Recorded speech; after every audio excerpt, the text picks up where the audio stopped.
Okay, student, let's see this question. Find the greatest length in kilometer. Kilometre में हमसे length पूछी गई है of a steel wire of uniform cross section that can hang vertically without breaking. The breaking stress of steel हमें दिया हुआ है, density of steel हमें दिया हुआ है. Again हम लोग जो यहाँ पर concept use करेंगे, that is the concept of longitudinal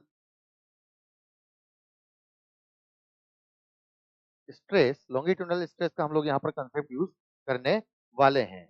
Let's say suppose हम लोग बात करें तो इस टाइप से कोई वायर है जिसको मान लीजिए हमने किसी रिजिड सपोर्ट पर ऐसा हैंग कर दिया है. हमसे पूछा गया है कि कितनी मैक्सिमम लेंथ का मैं अगर वायर लूं तो वो बिना टूटे चले.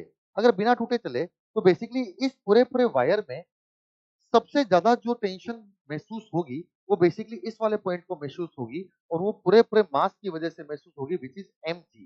तो यहाँ पर अगर हम लोग स्ट्रेस पे बात करें तो यहाँ पर हमें स्ट्रेस को लिखना चाहिए कि अगर ये mg टेंशन को झेल जाए, अगर हम इसका एरिया ए मान लें तो बेसिकली पूरे पूरे वायर में हर एक जगह पर सेफ रहेगा.